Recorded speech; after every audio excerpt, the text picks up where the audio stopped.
하나님 말씀 창세기 1장 14절에서 25절까지의 말씀입니다.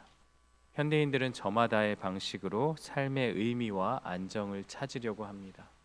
어떤 사람들은 오늘의 운세를 확인하며 하루의 기륭을 점하고, 또 어떤 이들은 과학기술의 발전을 맹신하며 인류의 모든 문제를 해결할 수 있을 것이라고 기대를 하죠.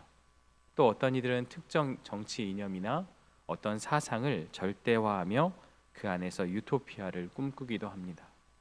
이 모든 모습의 이면에는 한 가지 공통된 질문이 있어요. 과연 이 세상은 누가 다스리고 있는 것인가?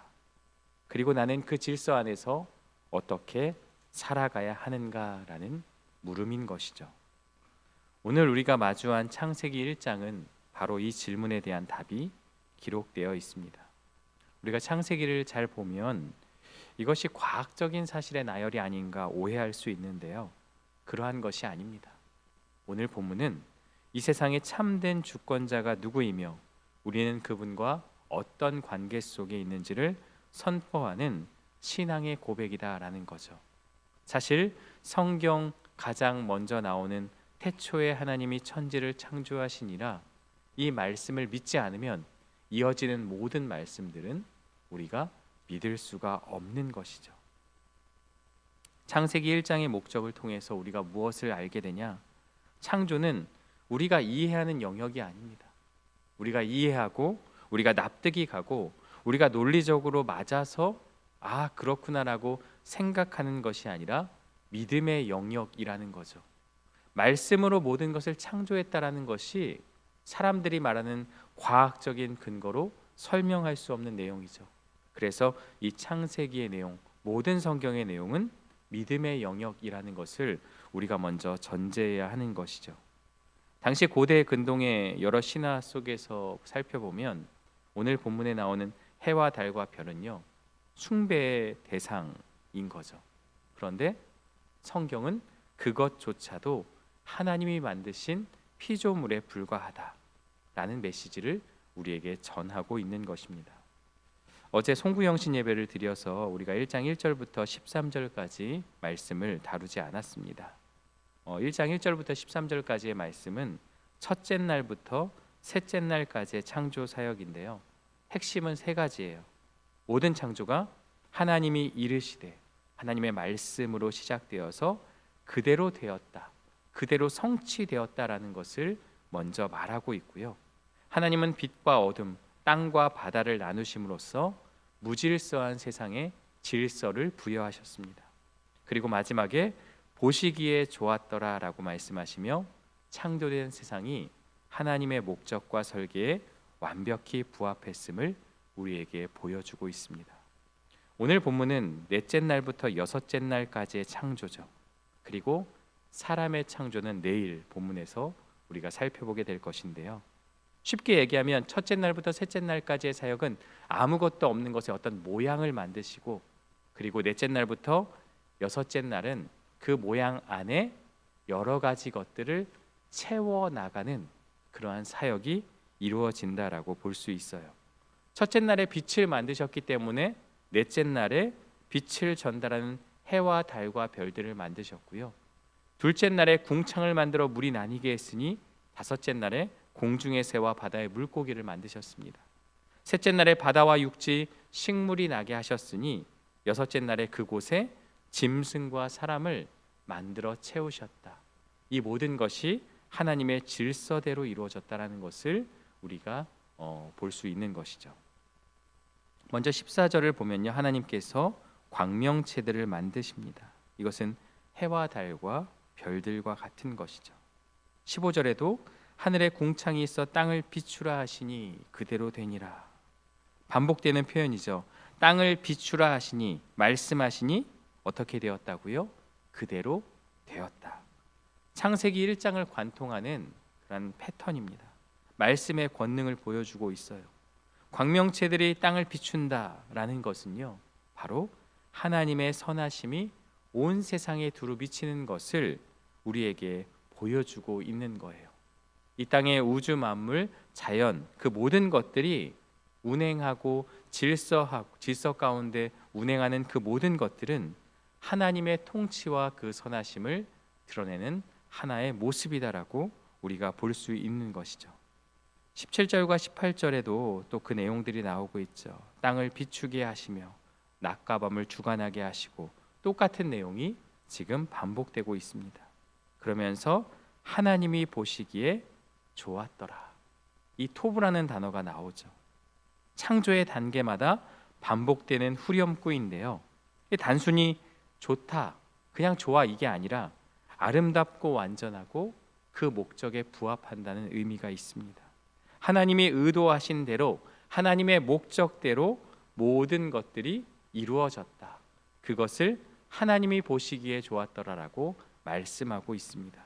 우리가 보기에 좋기도 하지만 그러나 원래의 목적은 하나님이 보시기에 좋은 것, 그것이 온 우주 만물의 창조 가운데 담겨 있는 하나님의 뜻이라는 것이죠.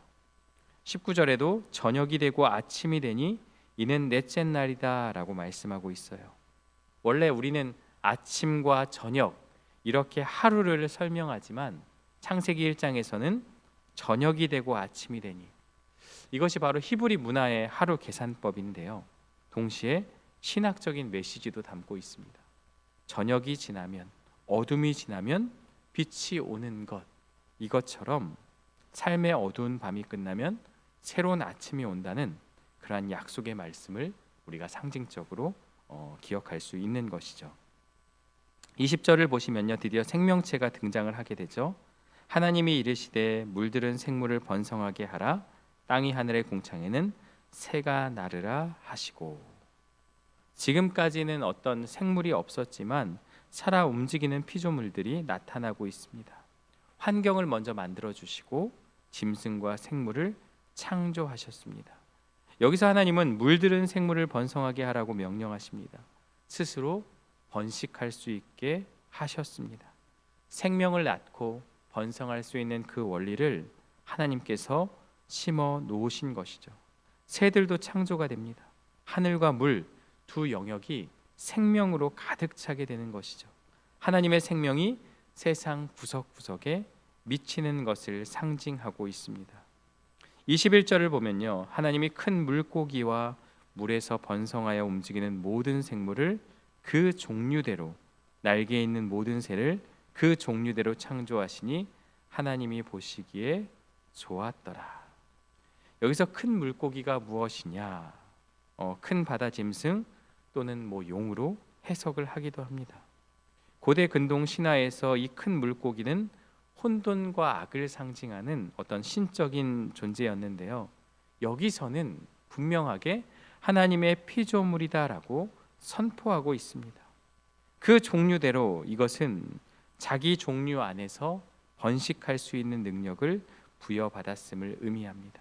하나님은 생물에게 자율성을 주셨고, 이 창조가 정적인 것이 아니라 역동적이며 하나님의 창조 원리가 계속해서 펼쳐지고 있음을 이 생물을 통해서 보여주고 있습니다. 22절을 보면요, 하나님이 그들에게 복을 주시죠. 생육하고 번성하여 여러 바닷물에 충만하라. 창세기에 처음으로 나오는 축복입니다. 하나님은 피조물에게 복을 주시며 생육하고 번성하라고 명령합니다. 이 명령은 단순히 지시가 아니라 능력의 부여입니다. 하나님의 축복은 생명력을 담고 있습니다. 이 충만하라라는 단어가 히브리어로 말레인데요, 가득 채우다는 뜻이 담겨 있습니다. 텅 빈 세상을, 그 모양을 만드셨지만 텅 비어 있는 그 세상을 생명으로 가득 채우기를 원하십니다. 하나님의 성품이 바로 그러하다는 것이죠. 24절을 보면 하나님이 이르시되 땅은 생물을 그 종류대로 내되 가축과 기는 것과 땅의 짐승을 종류대로 내라 하시니 그대로 되니라. 물에서 생명을 내라 하셨던 것처럼 여기서도 땅에게 생물을 내라고 명령하십니다. 25절을 보면 땅의 짐승을 그 종류대로, 그 종류대로, 그 종류대로. 창조의 질서죠. 하나님은 질서의 하나님이시기 때문에 그 종류대로 만들어 주시면서 그 다양성 안에 통일성을 보여주고 있는 것이죠. 그러면서 하나님이 보시기에 좋았더라라고 말씀하고 있습니다. 우리가 가끔 생물들을 보면 징그러운 동물들도 있죠. 어떤 그런 벌레들도 있고. 그런데 하나님이 보실 때는 그 모든 것이 좋았더라라고 말씀하고 있습니다. 여러분, 이 말씀을 통해서 우리가 한 가지 분명히 기억해야 할 것은 이 땅에 생태계에 많은 위기가 있죠. 이 말씀을 통해서 모든 생명체를 존중하고 보호할 책임이 우리 인간에게 있다라는 것, 우리가 내일 살펴보겠지만 그러한 책임이 있음을 우리는 기억해야 할 것입니다. 오늘 본문은 창조주 하나님의 세 가지 중요한 모습을 분명하게 보여주고 있어요. 첫 번째는 하나님은 시간과 역사의 참된 주관자로 서신 분이다라는 거죠. 해와 달과 별은 경배의 대상이 아니라 우리의 삶을 위해 시간을 나누고 계절을 알리는 하나님의 도구일 뿐이다라는 것이죠. 두 번째로 하나님은 세상이 두려워하는 혼돈의 세력마저 말씀으로 창조하시고 다스리시는 전능하신 분이다라는 거죠. 고대인들이 공포에 떨었던 것들도 하나님께서 만드신 피조물에 불과하다라는 거죠. 셋째, 하나님은 모든 것을 당신의 목적대로 또 질서대로 만드시고 마침내 그 모든 것을 다스릴 인간을 위해 모든 것을 예비해 주신 분이다라는 것입니다. 오늘 말씀을 통해서 우리 삶에 적용해 보려고 하는데요. 먼저 창조에 대해서 생각해 봅니다. 고대 근동의 사람들은 해와 달과 별을 어쩌면 지금도 이러한 것들을 신으로 섬기기도 하고 있습니다. 그러나 본문을 보면 신이 아니라 하나님이 만든 존재에 불과하다는 거죠. 숭배의 대상이 아니라는 거죠. 그러나 나쁜 것도 아닙니다. 하나님이 만드신 작품이죠. 해와 달에 절했던 사람들, 고대 근동에는 그러한 삶의 모습들이 있었습니다. 오늘 나에게는 이러한 마음이 없을까요? 우리는 해와 달과 별에 절을 하지 않지만 나의 시간과 마음을 다스리는 무언가가 있습니다. 현대판 우상이 될 수 있는 것이죠. 인간이 만든 물질, 어떤 과학, 이념, 이러한 것들은 필요한 것이고 좋은 것이지만 경배의 대상은 아니라는 거죠. 돈을 예로 들어볼까요? 돈이 있으면 참 편하고 좋습니다. 잘 사용하면 됩니다. 하지만 돈이 경배의 대상이 되는 순간 돈의 노예가 되어버리고 말죠. 돈은 이 땅에서 사는데 유익을 줄 수 있지만 결코 우리를 구원할 수 없습니다. 그렇다면 경배의 대상이 누구인지가 정확히 나오게 되죠. 우리를 구원하시고 우리를 만드신 창조주 하나님 한 분임을 기억하고 우리가 삶의 영역에서 높여야 되는 대상은 바로 하나님밖에 없음을 이 말씀을 통해서 우리는 기억해야 하는 것입니다. 두 번째는요, 창조의 목적을 생각해 봐야 돼요. 골로새서 1장 16절을 보면 만물이 그를 위하여, 예수님을 위하여 창조되었다고 말씀하고 있습니다. 그분의 목적대로, 그분의 뜻대로 우주 만물이 만들어진 것이죠. 하나님은 모든 것을 만드시고 기뻐하셨습니다.